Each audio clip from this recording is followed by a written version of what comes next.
Alright guys, we are on Harry Potter and the Goblet of Fire. Yep. Page 285, Chapter 17, The Four Champions. How did you get in there without getting a beard? Brilliant, roared George. I didn't, Harry said. I don't know how, but Angelina had now swooped down upon him.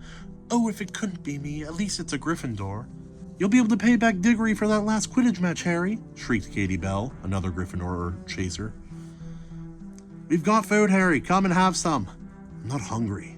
I've had enough at the feast. But nobody wanted to hear that he wasn't hungry. Nobody wanted to hear that he hadn't put his name in the goblet. Not one single person seemed to have noticed that he wasn't at all in the mood to celebrate. Lee Jordan had unearthed a Gryffindor banner from somewhere, and he insisted on draping it around Harry like a cloak. Harry couldn't get away. Whenever he tried to sidle over to the staircase up to the dormitories, the crowd around him closed ranks, forcing another butterbeer on him, stuffing crisps, peanuts into his hands. Everyone wanted to know how he had done it. How had he tricked Dumbledore's age line and managed to get his name into the goblet? I didn't, he said over and over again. I don't know how it happened. But for all the notice anyone took, he might just as well have not answered at all. I'm tired, he bellowed finally after nearly half an hour. No, seriously, George, I'm going to bed. He wanted more than anything to find Ron and Hermione, to find a bit of sanity, but neither of them seemed to be in the common room, insisting that he needed to sleep, and almost flattening the little Creevy brothers as they attempted to waylay him at the foot of the stairs.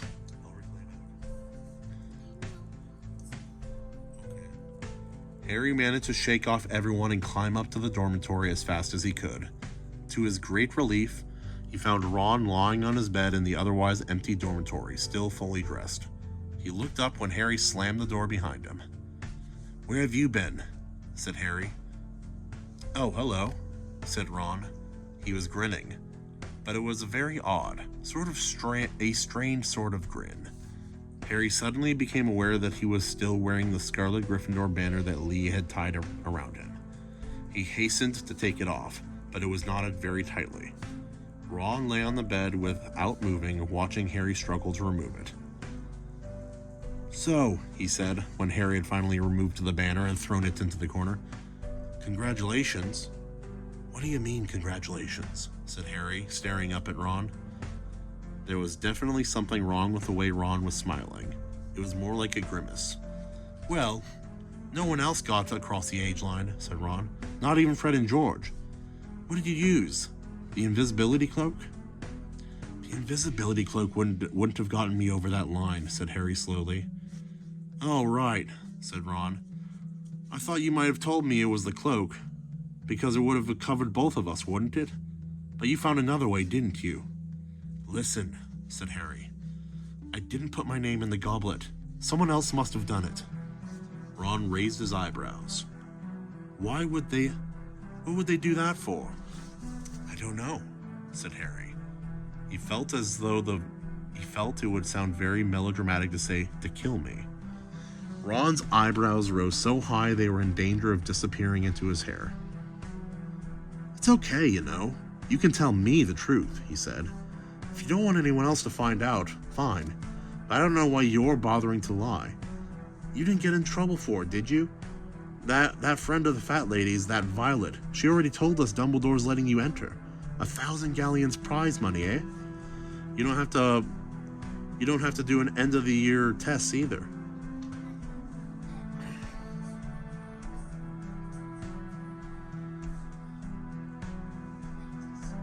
Well, let's not spoil it. I didn't put my name in the goblet, said Harry, starting to feel angry. Yeah, okay, said Ron, in exactly the same skeptical tone as Cedric. Only you said this morning you'd have done it last night, and no one would have seen you. I'm not stupid, you know. You're doing a really good impression of it, snapped Harry. Yeah, said Ron, and there was no trace of a grin, forced or otherwise, on his face now.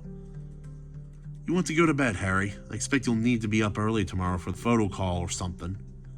He wrenched the hanging shut around his four-poster bed. leaving Harry standing there by the door, staring at the dark velvet curtains, now hiding one of the few people he had been sure would believe him. Chapter 18. The Weighing of the Wands. When Harry woke on Sunday morning, it took him a moment to remember why he felt so miserable and worried. Then the memory of the previous night rolled over him. He sat back up and ripped back the curtains of his four-poster bed, intending to talk to Ron, to force Ron to believe him, only to find that Ron's bed was empty. He had obviously gone down to breakfast. Harry dressed and went down the spiral staircase into the common room. The moment he appeared, the people who had already finished breakfast broke into applause again. The prospect of going down into the Great Hall and facing the rest of the Gryffindors, all treating him like some sort of hero, was not inviting. It was that, however, to stay here and allow himself to be cornered by the Creevy brothers, who were both beckoning him frantically over to join them. He walked resolutely over to the portrait hole, pushed it open, and climbed out of it, and found himself face to face with Hermione.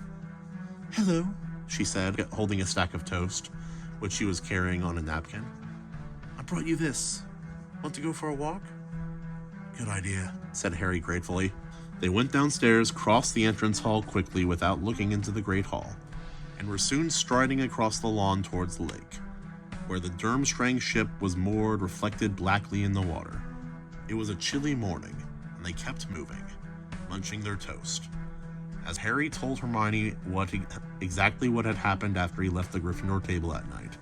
To his immense relief, Hermione accepted his story without question. "Well, of course I knew you hadn't entered yourself," she said when he finally finished telling her about the scene in the chamber off the hall. "The look on your face when Dumbledore read out your name. But the question is, who did put it in? Because Moody's right, Harry. I don't think any student could have done it. They'd never have been able to fool the goblet, or get over Dumbledore's—" "Have you seen Ron?" Harry interrupted. Hermione hesitated. Yes, he was at breakfast," she said. "Does he still think I entered myself?" "Well, no, I don't think so. Not really," said Hermione awkwardly. "What's that supposed to mean? Not really?" "Oh, Harry, isn't it obvious?" said Hermione despairingly. "He's jealous." "Jealous?" said Harry incredulously. "Jealous of what? He wants to make a prat of himself in front of the whole school, does he?" "Look," said Hermione impatiently, "it's always been you who gets all the attention. You know it is.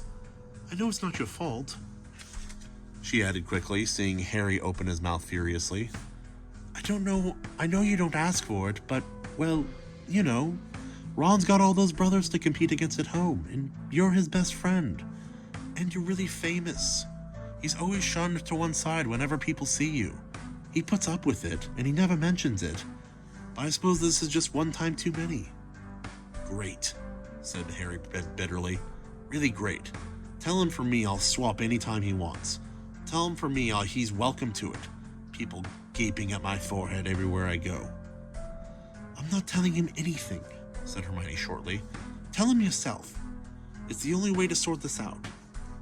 "I'm not running around after him trying to make him grow up," said Harry, so loudly that several hours in the nearby tree took flight in alarm.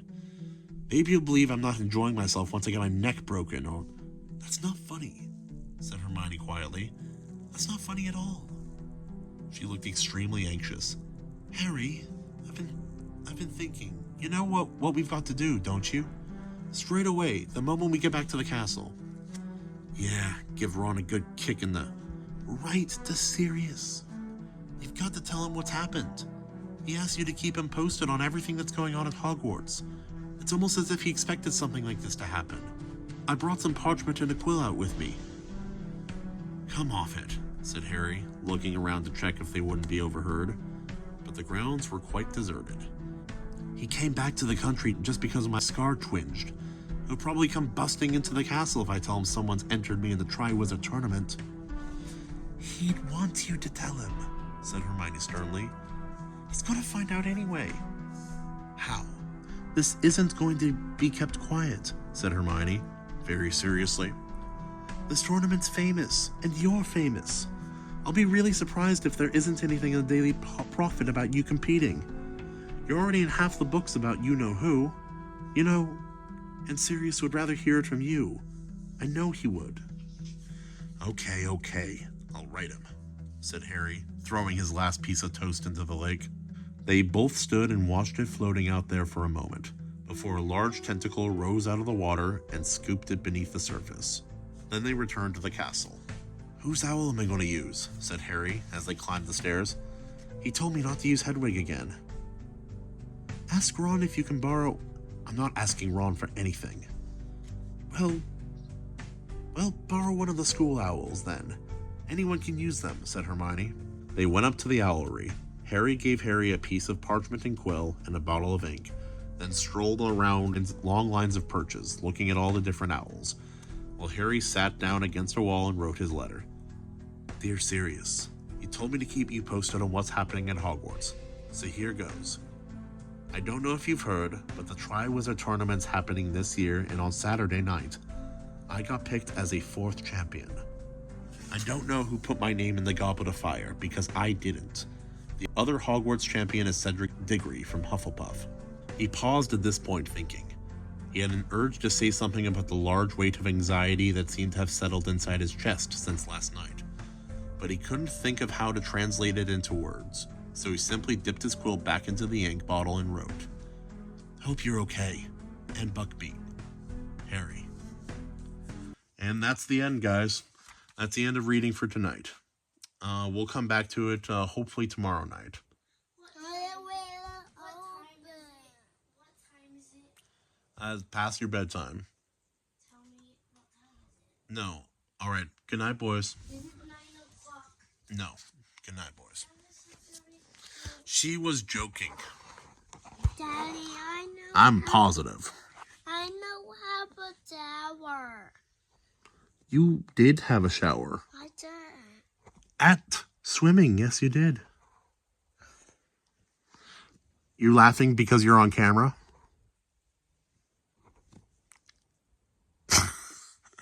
Good night, boys.